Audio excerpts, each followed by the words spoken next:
તો રાજકોટમાં 14 વર્ષની સગીરા દુષ્કર્મનો શિકાર બની છે.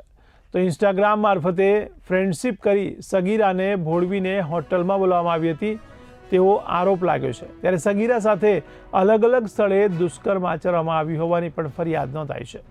ત્યારે કુલ 8 જેટલા નરાધમો સંડોવાયેલા હોવાનો પણ આક્ષેપ છે. તો પોલીસે 3 આરોપીઓની ધરપકડ કરી છે. ત્યારે અન્ય આરોપીઓને ઝડપી પાડવા માટે પોલીસે ચક્રો ગતિમાન કર્યા છે. ભક્તિનગરના જંગલેશ્વર વિસ્તારમાં રહેતી એક 14 વર્ષની સગીરાને છેલ્લા 2 માસ દરમિયાન